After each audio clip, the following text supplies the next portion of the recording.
Hola, mi nombre es Eduardo Perna, yo soy presidente de la Federación Argentina de Cardiología y trabajo en el Instituto de Cardiología de Corrientes como jefe de la División de Insuficiencia Cardíaca e Hipertensión Pulmonar en el área también de cuidados intensivos coronarios.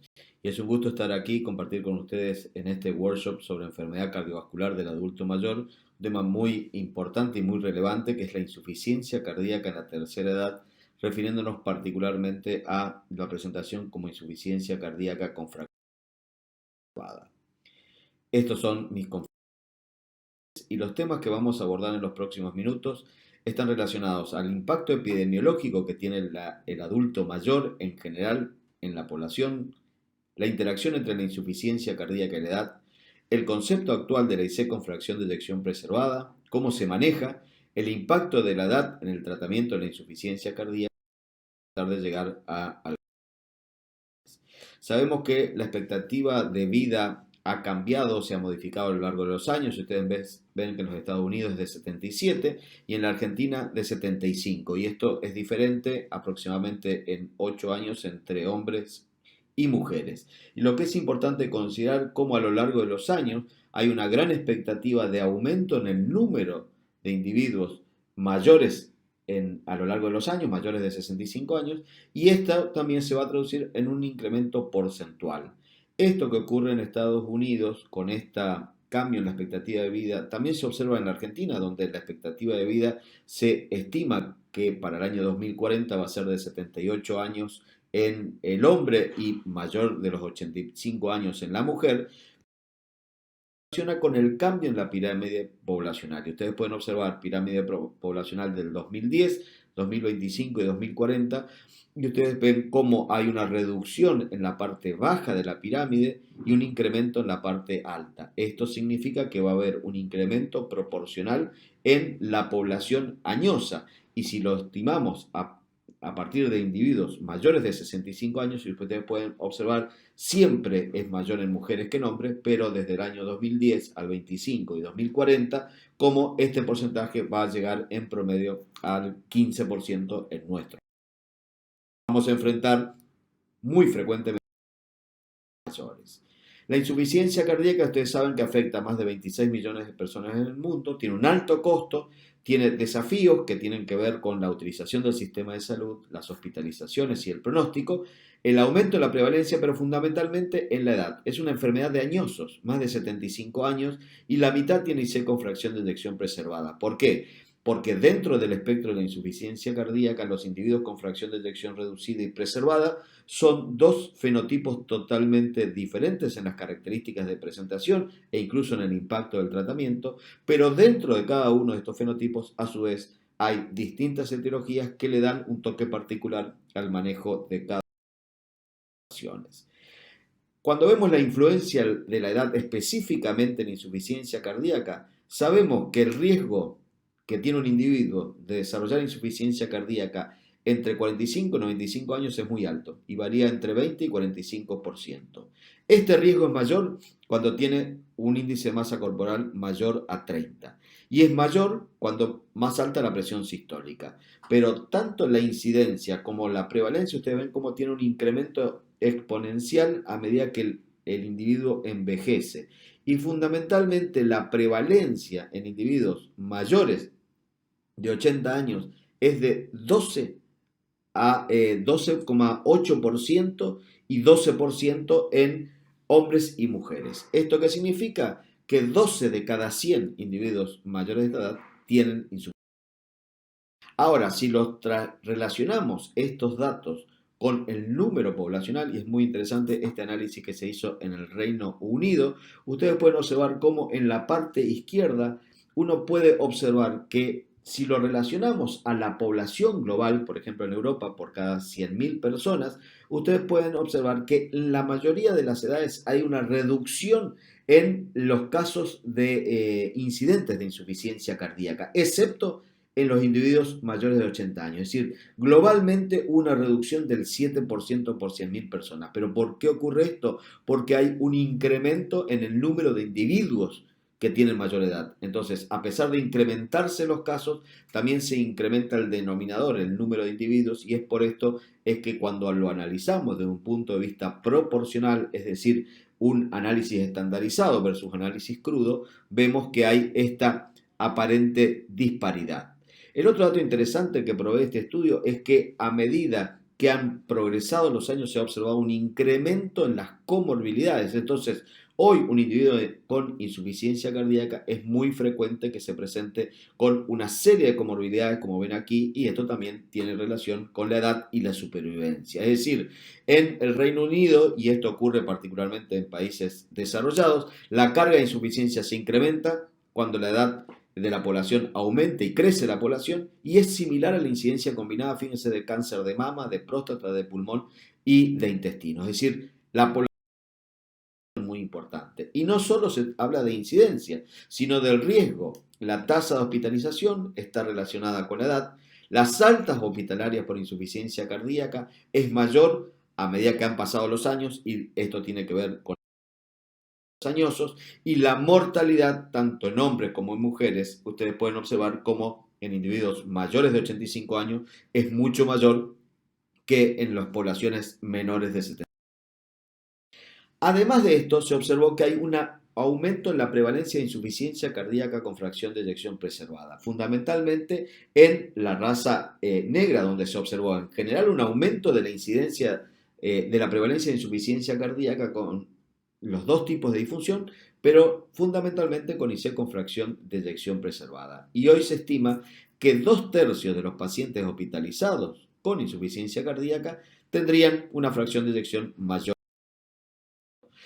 Además, la insuficiencia cardíaca con fracción de eyección preservada tiene una característica que, si lo analizamos desde el punto de vista del perfil demográfico de razones cardíacas y extracardíacas, primero, el score MAGIC de riesgo según la fracción de eyección cambia. Hay un predominio de los factores extracardíacos que los cardíacos.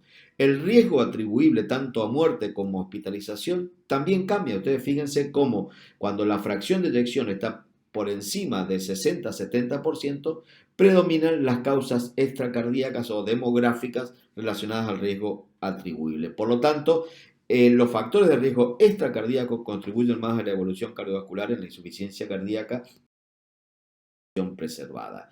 Y claramente los octogenarios representan hasta un 20% de los pacientes con insuficiencia cardíaca descompensada, con un perfil diferente, más mujeres, insuficiencia cardíaca de novo, hipertensión arterial, anemia, es decir, comorbilidades y mayor riesgo a corto plazo, ya sea de hospitalizaciones o mortalidad. Pero en nuestro país, si tomamos datos de los registros Hospital 1 y 2, que incluyeron pacientes con ISEC crónica e insuficiencia cardíaca descompensada, una población de casi 3.000 pacientes, vemos que 1 de 4 tenían más de 80 años y que los factores que se asociaban eran muy similares a los otros.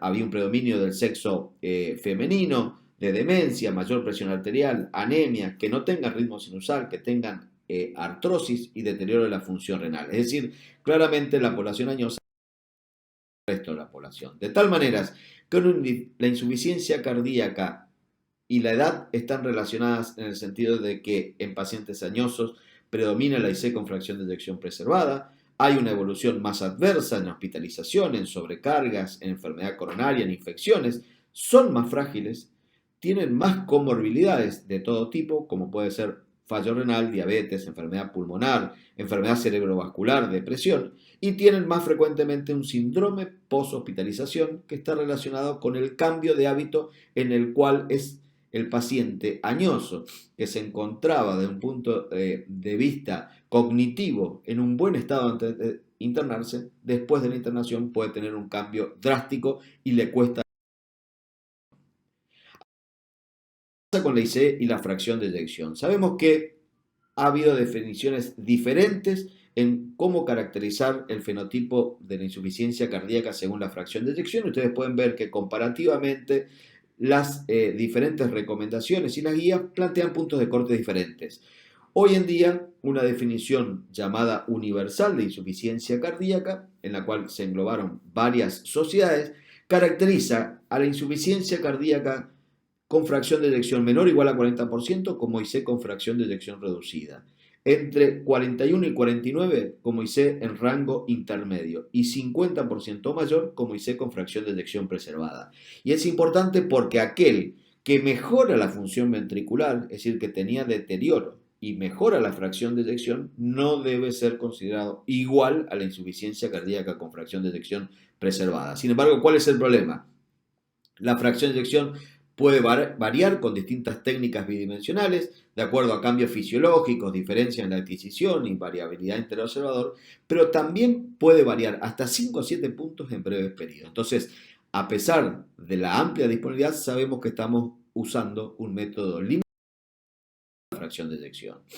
Es más, con los datos recientes, se ha publicado hace muy poquito esta revisión, en donde plantean que la insuficiencia cardíaca con fracción de eyección preservada, es decir, aquel que tiene de 40% o más en la fracción de eyección, podríamos hablar de un grupo con fracción de eyección normal, que estaría en 55% para los hombres y 60% para las mujeres, y esto está vinculado particularmente al efecto que tienen sobre la evolución de muerte cardiovascular o hospitalización con candesartán, con antagonistas receptores mineralocorticoides y sacubitril/valsartán, en donde ustedes pueden observar que hay diferencias en el impacto según la fracción de eyección en mujeres.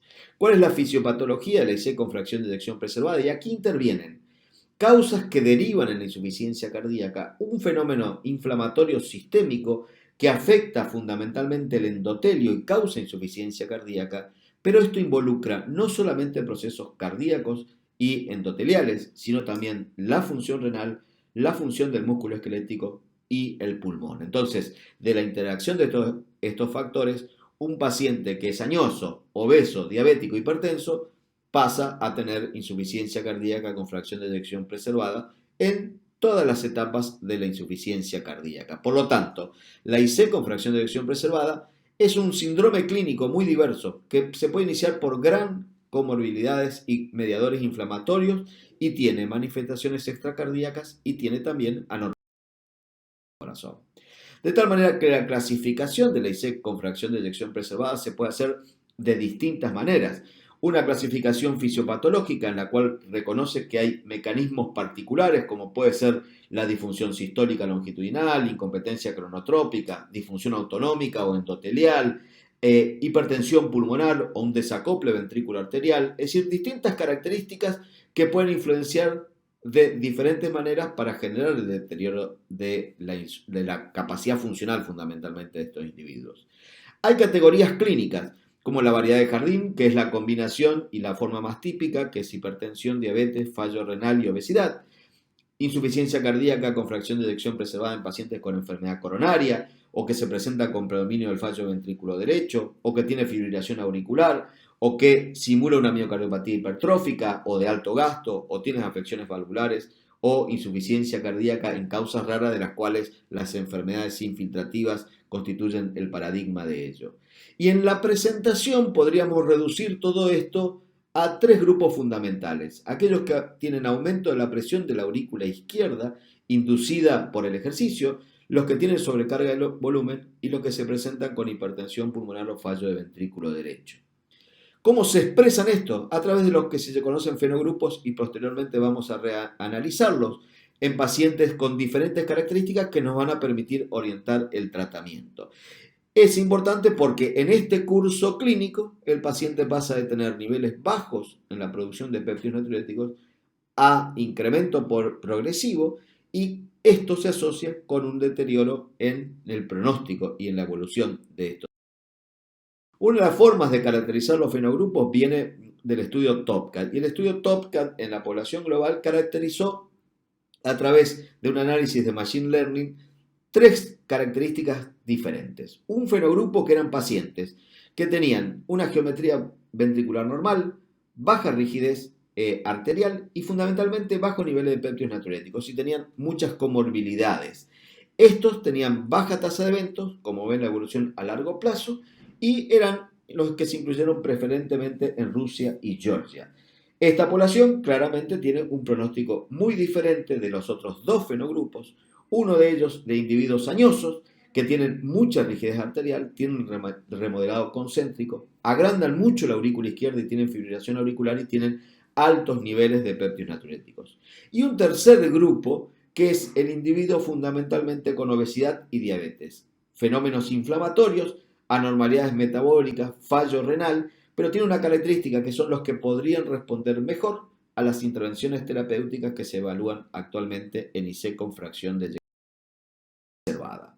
Decíamos que el Machine Learning en esta población también identificó tres poblaciones. El que tiene muchas comorbilidades y péptidos natriuréticos y anormalidades en la estructura de función del ventrículo izquierdo. El que tiene menor carga de comorbilidades cardiovasculares y no cardiovasculares, pero mayor carga de disfunción diastólica. Y un grupo en donde los péptidos natriuréticos son bajos, tiene un perfil más favorable y tiene una carga intermedia de comorbilidades. Y ustedes ven que esto diferencia también el pronóstico en términos de puntos finales combinados o de mortalidad. Entonces, cuando vamos a caracterizar los fenogrupos, tenemos los tres fenogrupos originalmente descritos: obesidad, resistencia a la insulina, bajos niveles de péptidos y altos niveles de aldosterona. Son individuos en general más jóvenes que tienen sobrepeso y tienen una falta de condicionamiento físico. El grupo F2 o cardiometabólico, en donde hay muchos factores de riesgo, hay remodelado del ventrículo izquierdo, hipertrofia y disfunción diastólica. Y el grupo 3, en que estos individuos progresan hacia la hipertensión pulmonar con muchos factores de riesgo, enfermedad pulmonar, síndrome obstructivo del sueño, fallo renal y demás. Pero también se puede llegar a la hipertensión pulmonar y el fallo del ventrículo derecho por una miopatía auricular, y este es el fenogrupo 4, donde tiene pocos factores de riesgo, y estos pacientes, en contraste con el fenogrupo 2, tienen un índice de masa corporal bajo, pero predomina la dilatación de la aurícula izquierda y la fibrilación auricular, que va a llevar a la presencia de insuficiencia mitral funcional, y a partir de aquí fallo también del ventrículo derecho sin tanto paso por una hipertensión pulmonar previa. Es decir, tenemos 5 fenogrupos que son características, que presentan características claras entre uno y otro.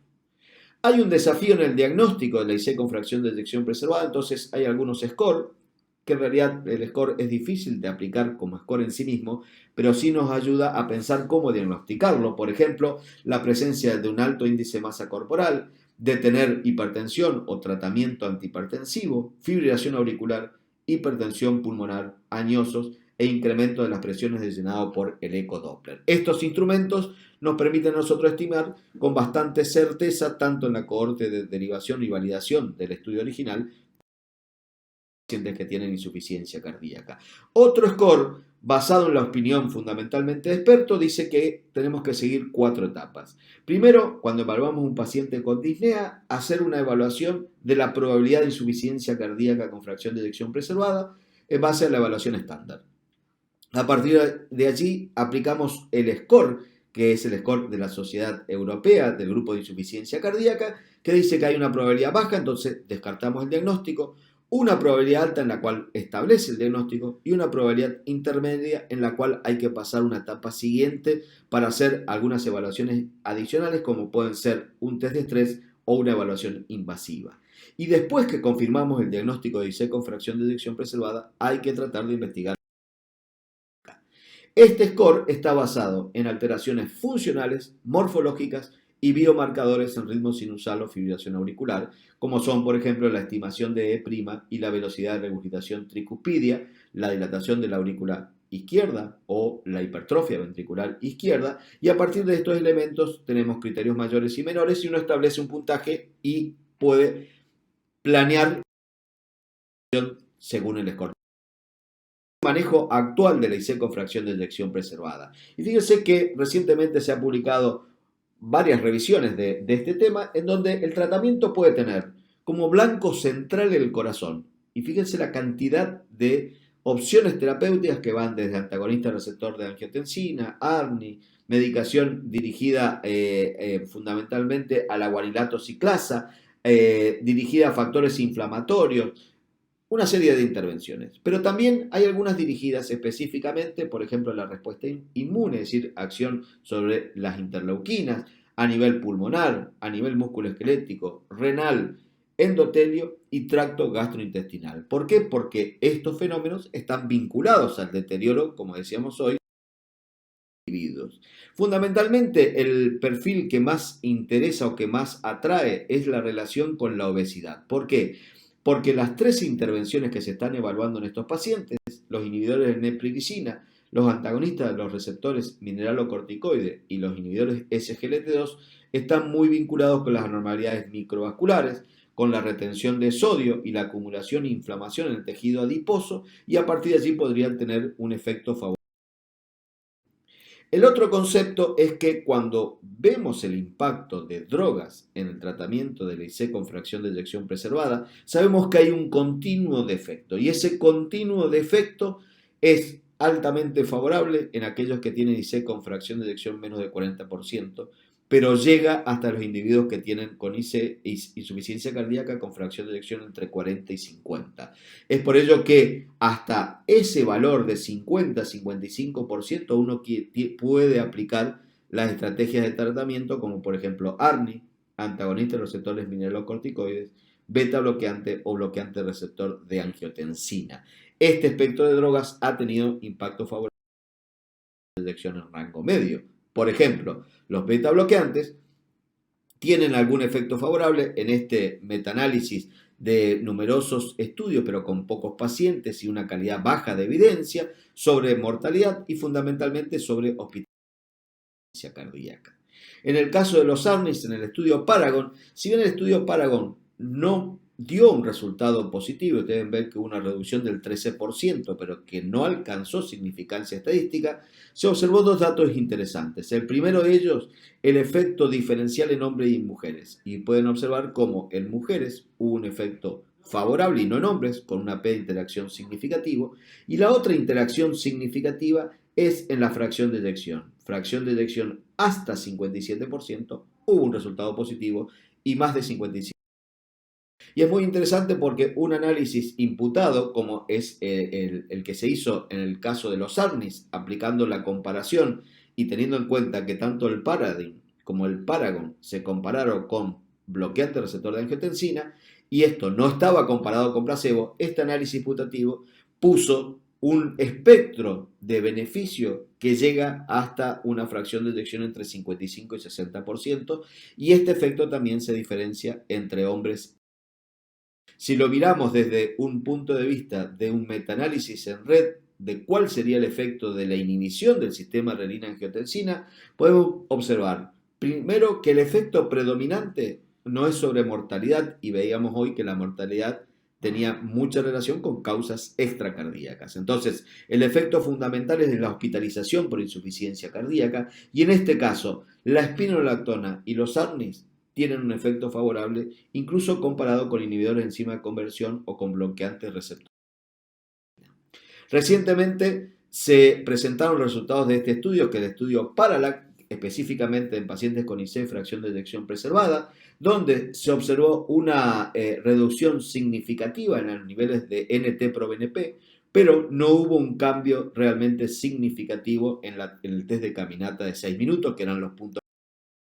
Pero sí se observó que hubo un cambio en el filtrado glomerular en la primera hospitalización por insuficiencia cardíaca y en el punto final combinado en los pacientes tratados con ARNI comparado con la optimización de la intervención con IECA o bloqueantes receptor de angiotensina. Es decir, este estudio lo que comparó es titular a dosis máxima los IECA o los bloqueantes receptor de angiotensina, o en aquellos que no tenían tratamiento los randomizaba a placebo o a tratamiento con ARNI. Y en este caso, el tratamiento con ARNI fue mejor que optimizar cualquiera de estas dos intervenciones en estos puntos que eran puntos finales secundarios, no eran los puntos finales al principio.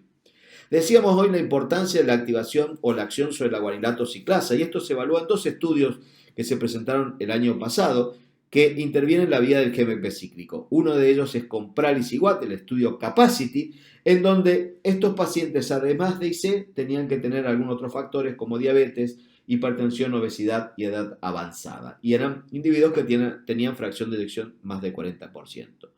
Lamentablemente, este estudio mostró que el efecto sobre el punto final primario de eficacia, que era el cambio en el consumo máximo de oxígeno a 12 semanas, no hubo una diferencia significativa de intervención. Y similar a estos resultados, el estudio Vitality con Verisiwat tampoco demostró un efecto significativo en el punto final primario del el cuestionario de calidad de vida y del test de caminata de 6 minutos, por lo cual esta intervención hoy en día ya no tendría su curso en investigación. En el caso de los inhibidores SGLT2, SGLT2 y SGLT1, ustedes saben que en el espectro de la enfermedad cardiovascular, esto se empezó a evaluar en pacientes con diabetes y función ventricular normal, en etapas preclínicas de insuficiencia cardíaca. En pacientes con insuficiencia cardíaca, tengan o no diabetes, también se han evaluado y hay estudios que se han dirigido fundamentalmente a pacientes con insuficiencia cardíaca y fracción de eyección reducida, como el DAPA y el Emperor. Estamos esperando claramente los resultados del DELIVER y del Emperor Preserve, que probablemente nos aclaren cuál es el rol final que tienen estas drogas en el individuo. Sin embargo, en el estudio Solois, que evaluó la sotagliflozina en pacientes hospitalizados con insuficiencia cardíaca con diabetes antes de ser dado de alta, la inhibición con estas drogas que tienen efecto sobre los SGLT1 y 2, se observó un beneficio importante en el término de reducción de casi un 33% del punto final combinado, pero particularmente este efecto se observó también en individuos con insuficiencia cardíaca y fracción de eyección preservada, lo cual, si bien era un grupo pequeño de individuos que representaban un 30% de la población global, ustedes fíjense que hay una tendencia importante. Un metaanálisis que se publicó de 7 estudios con insuficiencia cardíaca también demostró que en individuos con insuficiencia cardíaca y fracción de eyección preservada se observó un 20% en el punto final combinado y fundamentalmente casi un 30% de reducción en la primera insuficiencia cardíaca. Si combinamos los resultados de los inhibidores SGLT1 y 2 en el SOLOIS y en el SCORE, desde un punto de vista de la población total, fíjense cómo el efecto en términos de eventos por cada 100 pacientes años, claramente hay un número menor, pero el efecto sigue siendo muy significativo incluso en individuos con fracción de eyección más del 50%, una reducción del 30%, teniendo en cuenta que todos estos son individuos con diabetes. Pero si tomamos específicamente aquellos que tenían insuficiencia cardíaca, que era una población de 4.500, fíjense que también en individuos con fracción de eyección mayor del 50% hubo una reducción significativa en la mortalidad cardiovascular, hospitalizaciones por IC y visita urgente por insuficiencia cardíaca, lo cual enfatiza el rol que tiene esta opción de tratamiento y que seguramente tendremos resultados dentro de muy poco tiempo para saber definitivamente esta condición. De tal manera que el nuevo estándar en insuficiencia cardíaca con fracción de eyección preservada debe incluir, primero, un diagnóstico apropiado, utilizar los SCORE, utilizar imágenes con estrés y pensar en la posibilidad del cateterismo cardíaco derecho como una opción alternativa para evaluar individuos añosos con perfil de riesgo que tienen disnea. Hay que caracterizar el fenotipo para guiar el tratamiento. Si el paciente tiene aumento de la presión de fin de diástole inducida por el ejercicio, va a tener una opción de tratamiento que puede ser diferente al que tiene gran congestión. El individuo que tiene gran congestión y fallo de ventrículo derecho, hay que tener precaución en el uso de drogas como por ejemplo los beta bloqueantes o los que tienen alguna otra opción de tratamiento. Hay que identificar la etiología con el tratamiento específico, corregir comorbilidades, evaluar la hipertensión pulmonar y la función del ventrículo derecho e inhibir el sistema renina, angiotensina, aldosterona y actuar sobre los receptores SGLT2. El manejo según los fenogrupos. En el fenogrupo 1 es fundamental el control de peso, el entrenamiento físico, pensar en la posibilidad de actuar, como veíamos hoy fisiopatológicamente, inhibidores SGLT2, aldosterona y ARNIS. En el fenogrupo 2, en donde el fenómeno metabólico es exagerado, hay que controlar el peso, entrenamiento físico, Hoy en día se están evaluando drogas como el semaglutide, que está vinculado a la reducción de peso en individuos con IC y fracción de eyección preservada, controlar los factores de riesgo cardiovasculares, tratar las comorbilidades y todavía tenemos alguna esperanza con el mismo tratamiento de inhibidores de aldosterona, inhibidores SGLT2 e inhibidores de la neprilicina. En pacientes con el fenogrupo 3, en el cual claramente hay una, desarrollo de hipertensión pulmonar, hay que manejar la fibrilación auricular, hay que controlar el ritmo, manejar la insuficiencia mitral auricular, pensar en la reparación percutánea, el reemplazo percutáneo, en la anuloplastia, es decir, este perfil requiere una intervención diferente. En los fenogrupos 4 y 5, que representan la evolución de la insuficiencia cardíaca con fracción de eyección preservada, hay que tratar las comorbilidades, hay que manejar la congestión y aquí es fundamental el uso de diuréticos de asa, tiacídicos y pensar en inhibidores de aldosterona e incluso el implante de dispositivos para monitoreo de las presiones y fundamental enfocarse al manejo de la fibrilación auricular. Y cuando el paciente tiene hipertensión pulmonar y fallo ventrículo derecho, debemos encararlo desde un punto de vista diferente, descargar, por ejemplo, la aurícula izquierda en pacientes que tienen fibrilación auricular, manejar el fallo renal crónico y habrá que ver el rol que tienen las intervenciones dirigidas a la hipertensión pulmonar específicamente en este de individuos. ¿Cuál es la edad en el tratamiento de la insuficiencia cardíaca? El primero de ellos es la polifarmacia y este es un análisis muy interesante porque fíjense en pacientes hospitalizados por insuficiencia cardíaca, que claramente tienen una edad media muy alta, alrededor de los 70-75 años, fíjense que la mediana de medicamentos es mayor de 10 en el 42% de los pacientes, y a eso se llamaba polifarmacia. Y al alta llega hasta el 55%, pero lo que llama particularmente la atención es que la mayoría de la medicación son no cardiovasculares y esto no ha cambiado a lo largo de los tiempos, sino que se ha incrementado. Entonces hay que tener precaución porque esto afecta que es la adherencia. Hay que hallar oportunidades, como decíamos recién, intervenir prealta, hablar con el paciente, hacer regímenes simples de medicación, considerar costos y accesos, particularmente en individuos añosos, que pueden tener más trastornos cognitivos y tienen problemas a veces con sus cuidadores, comunicarse con otros médicos, facilitarle la información y anticiparse. Es decir, hay que hacer una evaluación gerontológica, modificar los factores de riesgo, hablar de aspectos del ejercicio, manejo multidisciplinario. Hay que hacer una evaluación personalizada fundamentalmente cuando tenemos que pensar en intervenciones, en dispositivos o en cirugía, soporte psicosocial, nutrición y tener muy presente el cuidado paliativo y el fin de vida en la depresión es un problema frecuente y sabemos que las drogas para tratarlo tienen un aumento del riesgo cardiovascular, los antidepresivos tricíclicos tienen un peor pronóstico, por lo tanto hay que usar inhibidores selectivos de la recaptación de serotonina, hay que recomendarles ejercicios, terapias conductuales y la terapia electroconvulsiva que en una época era muy usada, pero sabemos que 1 de 5 pacientes con insuficiencia cardíaca pueden tener depresión. Importante, y lo hemos evaluado muy recientemente en este estudio, que es el estudio PULSE, y ustedes fíjense que el estudio PULSE evaluó pacientes mayores de 70 años que no tenían insuficiencia cardíaca y en este espectro el 93% de los pacientes, a pesar de tener factores de riesgo, no tenían deterioro de la función ventricular. Pero fíjense cómo la presencia de trastorno cognitivo evaluado por un test que es el Minicock Test, ustedes pueden observar que es un predictor independiente de desarrollar deterioro de la función ventricular. Por lo tanto, los trastornos cognitivos son relevantes cuando manejamos.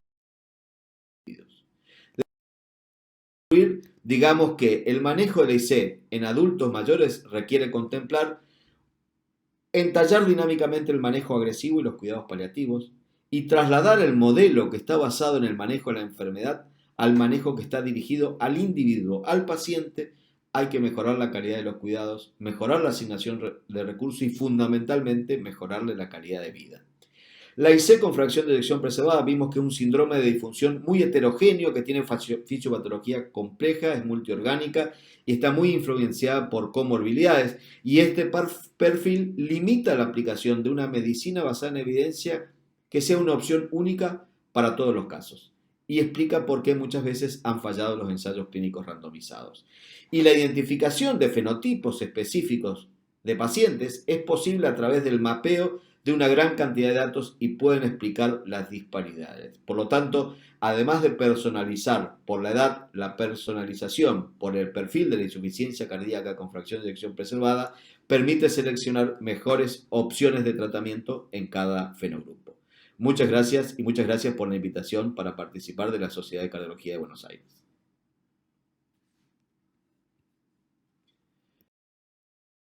Recomendarles es invitarlos a el 17º Weekend de Insuficiencia Cardíaca e Hipertensión Pulmonar que se va a realizar del 5 al 7 de agosto y que es coordinado por la Sociedad de Cardiología de Corrientes, el Comité de Insuficiencia Cardíaca e Hipertensión Pulmonar de la Federación Argentina de Cardiología, donde vamos a discutir muchos de los aspectos relacionados a la insuficiencia cardíaca en distintos escenarios. Muchas gracias.